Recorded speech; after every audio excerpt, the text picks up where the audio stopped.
Right. Welcome back to another episode of my movie review series, episode 355. Last week I said that, I was going to go fast, but not furious. Nah, man, we're going to go have some fast times at this certain high school. Yes, sir, man. Fast times at Ridgemont High. Oh, man. Oh, yeah. Fast Times at Ridgemont High, 1982. Oh, this movie, man. This movie, it's here. It lives here. Oh, yeah. Let me tell you something. Anytime that I am in a funk, if I am pissed off or whatever, just lock me in a room and put this movie on. I will feel so much better. That is the God's honest truth. I love this movie. I love this movie. Oh man, yes. Yes, this movie, oh boy. So much fun. So much fun you can just watch in this movie, man. You can experience everything. The characters, everything, man. The characters, the music. This movie is a quintessential 80s movie, Jack. I mean, yeah. You know, the movie, starts out with, we got the beat by the Go-Go's, it's just a quintessential 80s movie. And yeah, woohoo, man, I tell you, it's just so damn good. So good. Yes. I celebrate it every time I watch it. I mean, what is it about this movie that you cannot like? What about this movie you cannot like? I mean, yeah, the story, the story or the stories, the characters, I mean, yeah, each character has his own story, I mean, yeah, each character has his own story. I mean, yeah, you got Brad, Brad Hamilton, popular singer at Ridgemont High, you know, he pretty much leading uh, the most perfect life. He got he got this car that he almost done paying off. Yeah, six more payments, and that silver sedan is all his. He got this great job at this fast food joint called All American Burger. You know, he got the pretty girlfriend that he's planning on breaking up with because he wants this to be the greatest year of his life. His senior year. He want to be a single successful guy. But then everything is on the up. But here comes the downward spiral for him. Yeah, one day, all it takes is one bad day. And one day he has a run-in with an obnoxious customer looking to refund his order because it's not the best that he's ever had. So yeah, so yeah, Brad, he said you got to fill out a form and he ate most of it already. Yeah, so yeah, the obnoxious customer is being more obnoxious, and yeah, Brad, he just bursts out, Mister, you don't shut up, I'll kick 100% of your ass. Oh my God, man! I tell you, yes, the moments in this movie. Me in these movie reviews, I gotta talk about the moments. Yeah, the moments in this movie. He just burst out saying that. Next thing you know, yeah, the manager comes in and he fires Brad after he get the confirmation that yes, he did burst out in obscenities in front of the customer. So yeah, after that, he just pretty much going on a downward spiral. He's a little bit distant from people. He working at another joint called Captain Hook Fish and Chips, where they make you wear this ridiculous pirate costume, and the girlfriend that he was planning on breaking up with, well, she broke up with him, claiming that she would like to see other people. I mean, that was his plan in the first place. But yeah, he didn't realize that it was gonna swerve over to him. Oh man, so much in so little time. Yeah, yeah. Anyway, yeah, his little sister Stacy. She her story. Is she's I guess she's a boy curious, soon to be boy crazy. She's a 15-year-old high school freshman and a virgin, but she don't stay a virgin for long. After lying about her age, she meet this much older gentleman, 26-year-old gentleman. She being 15, lying about her age, saying that she's 19. Maybe Jennifer Jason Leigh was 19 when this movie was done. But yeah, yeah,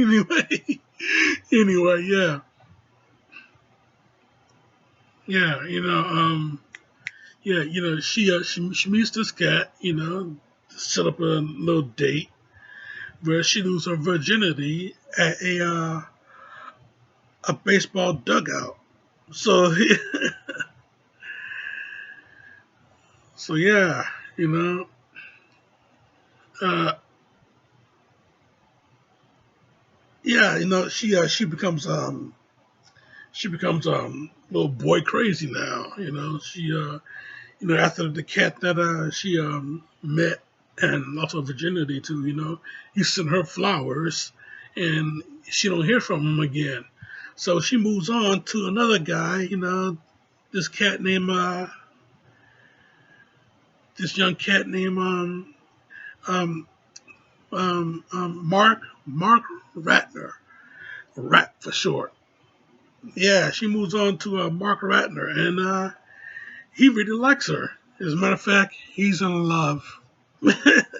Yeah, he really likes her. Yeah, he really likes her. She likes him. But here's the thing: he uh, he don't know much about girls. He don't know much about girls. So his best friend Mike. His story is that he's a a quintessential ladies man. He's a self um, a self-proclaimed ladies man. Yeah, he got the he got the lowdown on everything. You know, he got the lowdown on everything. He got his own little business where he's uh taking sports bets and scalping tickets. Even though he don't consider it ticket scalping. And yeah, he and at one point he was this close to working at 7-Eleven. So yeah, he taking bets. He got a little bit of a kind of a legitimate business going on here. You know, but yeah, he got his best friend Mark Ratner, and he teaches him how to talk to girls. He got this thing called the 5-point plan. You know, So yeah, he teaches him the 5 point plan. He tried to coach him on how to date Stacy. You know, but yeah, things just gets complicated every every step of the way. And then we have Spicoli, Jeff Spicoli's story. And yeah, now it's Jeff Spicoli, pretty much the star of this whole thing, man. The star of this whole movie. He's the standout, you know. Yeah, he's the one he is the breakout star here. You know, Sean Penn was the breakout star in this movie, pretty much. But yeah, you know, he kind of has a rival with the history teacher, Mr. Hand. You know, the minute he met him, we saw that these two were going to be at odds. But he's he shows that he has potential.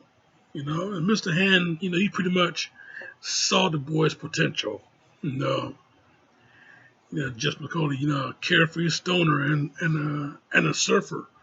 He's a surfer dude.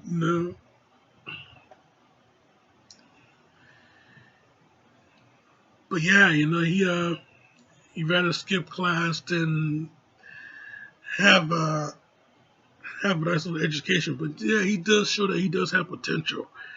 But yeah, I tell you though, yeah, a lot of shit that goes down in this movie. A lot of characters that have their own story. Brad's story, Stacy's story, Mike's story.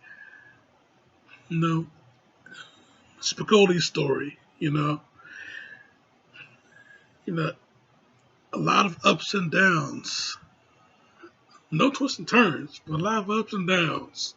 You know, the whole it's a coming of age story. It can be a bit of drama, a lot of comedy, but still, it is something that you would absolutely love to watch, just like me.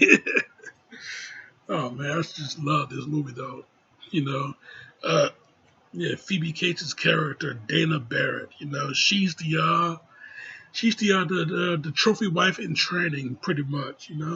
She dates older guys. At the end of the movie, that we find out, she's dating her abnormal psych professor. Not only that, but she's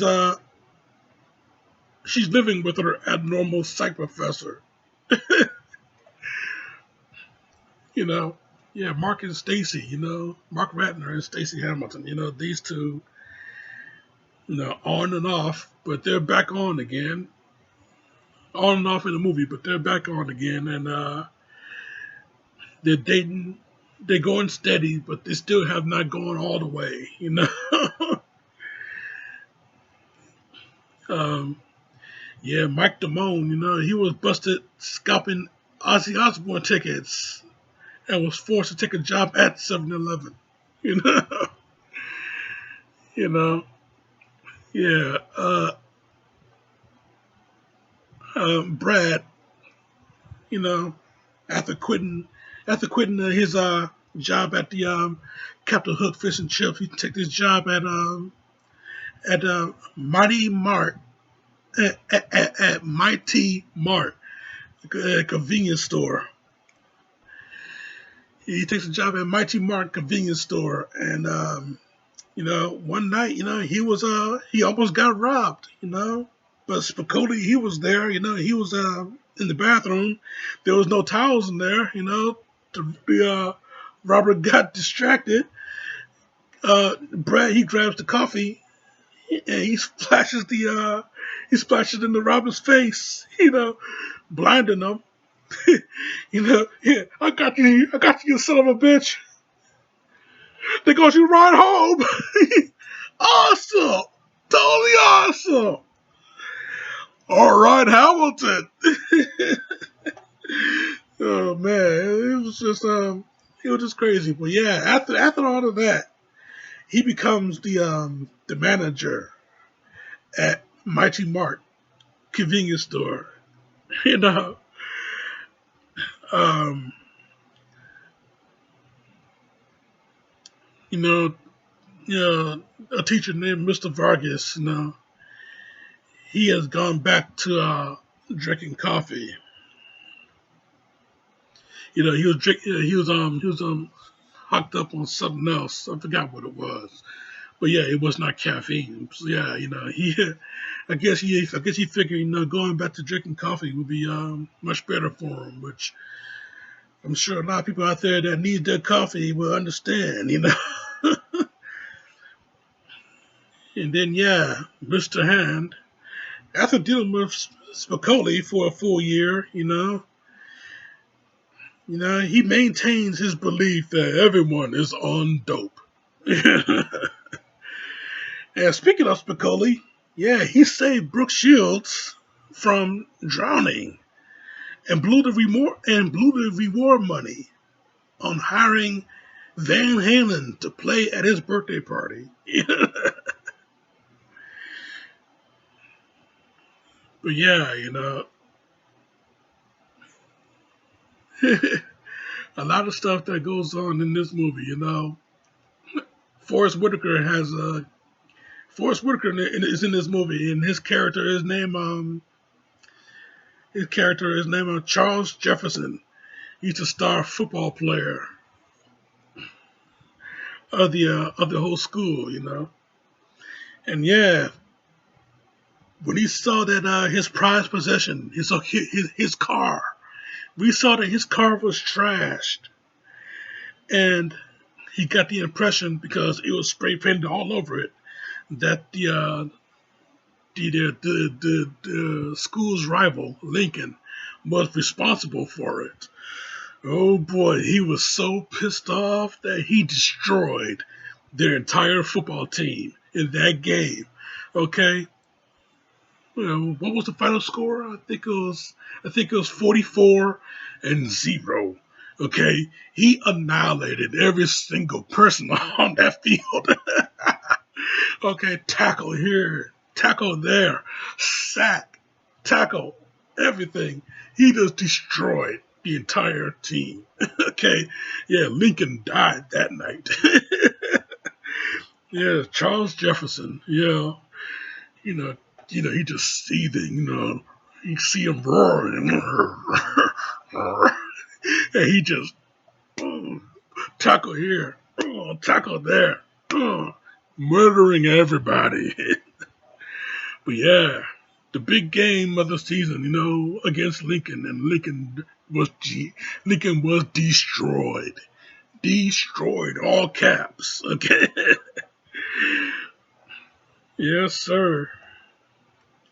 I have now doing this review, and I have not read off any of the names of this movie, and there's a lot of familiar names. Yeah, Sean Penn, Jennifer Jason Leigh, Judge Reinhold, Phoebe Cates, Brian Backer, Robert Romanus, Ray Walston, Amanda Weiss from A Nightmare on Elm Street, the first one. Yes, sir. Told you recognize some people. You got Scott Thompson, Vincent Chiva, uh, Chiavelli, Vincent Chiavelli. Yeah, if you've seen the movie Ghost, you know that he played the ghost on the train, telling Patrick Swayze to get off my train. You know, if you've seen Batman Forever, you see that he was the organ grinder. He was this guy. He had the minigun inside this box. Open up the box and he crank it out. The minigun started firing. Yeah, he played that guy. Yeah, Vincent Chiavelli. But yeah, I tell you though, yeah, man, this movie though, yeah, it has a lot going on, and It all comes together. It is just so well done, so well written, so well played out, so well acted, so well everything. Okay, Amy Heckerling directing this movie, and yeah, I tell you, man, I don't think she ever done a stinker. You know, I ran through a list of the movies that she has done, and hardly any of them are stinkers. As a matter of fact, she done some real pop cultural classics. You know, yeah, Look Who's Talking films, Clueless. Johnny Dangerously. This movie right here, Fast Times. She's done quite a bit, hell of a career for herself. Hardly any stinkers. But yeah, this movie though, I love this movie. I mean, ah, I could talk about this thing all day if I wanted to. I mean, the soundtrack alone, it's so much to just get into. But yeah, I just love it. And if you've seen this shit, you'll love it too. I'm sure you have. If not, why the fuck you watch this review? But yeah, I'll tell you, man, Fast Times at Ridgemont High, straight up, perfect 5 out of 5, Jack. Yes, coming from me. 5 out of 5. That's my review, Jack, and I'm sticking to it. So much fun. I love this movie. God, I love this movie. But yeah, next week though, man. Next week is next week. I'm going to talk about this crooked boxing promoter, and he's going to put on this one hell of a event. You know, a white boxer versus a black boxer. you know, it's the comedy's a comedy. I'm going to talk about it next week. Sam Jackson playing a boxing promoter, a crooked boxing promoter. But yeah, that'll be next week. Check about this shit right here. Subscribe to me right here. I'm be laughing right now. I'm be laughing next week. Man, how many comedies am I going to do this year? We'll find out. But in the meantime, in between time, Jack, this show is